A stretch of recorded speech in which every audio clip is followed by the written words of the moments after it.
8 facts about Ted Bundy that will leave you disturbed. Subscribe to the channel for weekly videos. Fact 1. His father's identity is not certain. No one really knows who Ted Bundy's father is. The name of the father listed on his birth certificate is Lloyd Marshall, an Air Force veteran.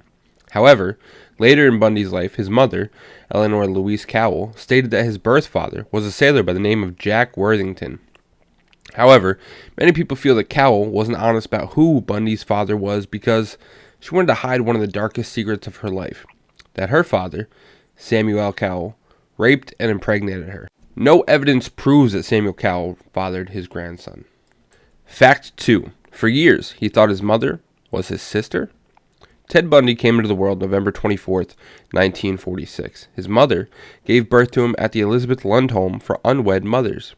From there, he went to go live with his maternal grandparents in Philadelphia. His grandparents raised him like he was their own son, and his birth mother was his older sister. The reason behind this was the family didn't want to deal with any social stigma. Some people believe that Bundy found out the truth when a cousin showed him his birth certificate. Others say he found out himself around 1969 when he found his birth certificate. Fact number 3. Contractors claim Bundy's childhood home is haunted. Ted Bundy grew up in Tacoma, Washington. Recently, a construction company called Extreme Contracting received the bid of remodeling Bundy's childhood home. They started work in September of 2016 and immediately noticed strange events inside of the house. While some workers claimed they heard doorknobs jingle, others stated they would listen to the knocking on the door, but no one would be on the other side. In about 7 months, the crew noticed at least 30 strange occurrences, including 2 notes written in the home, with one reading, "Leave," in sawdust, and the other, "Help me," in the dirt in the basement. Fact number 4. Bundy didn't just attack adult females. He killed young girls too. While Bundy was in Florida during 1978, he went on another killing spree. One of Bundy's Florida victims was 12-year-old Kimberly Leach, who disappeared from her Lake City Junior High School on February 9th. She went to retrieve her purse from homeroom, and no one ever saw her alive again. In the Netflix documentary, prosecutor George Deckel stated they had much evidence to link Bundy to the crime, such as a witness who saw Bundy bring Leach to a white van, her blood and fibers from her clothing in the van, and shoe tracks. Fact number 5. Bundy asked his witness to marry him during Kimberly Leach's trial.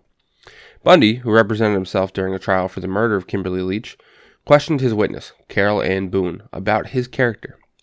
She answered favorably, which is when Bundy asked Boone to marry him. She agreed.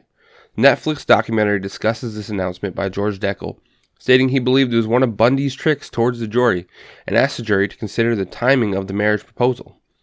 Deckel felt it was Bundy's way to say that the jury couldn't convict him on his wedding day. Fact number 6. No one knows how many women Bundy murdered. Ted Bundy only gave a number to the women he raped, tortured, and murdered before his execution in the electric chair. When he gave this number, he stated about 30 women. However, many people believe that Bundy killed several more women.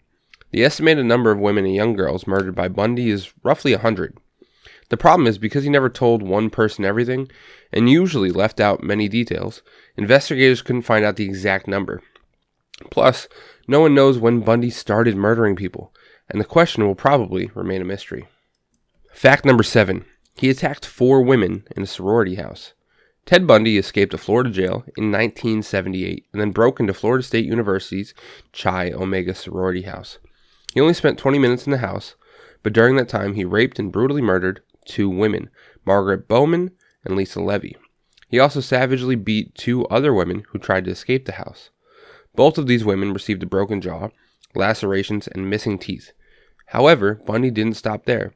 After leaving the sorority, he walked a few blocks and then broke into another woman's house where he beat her as well.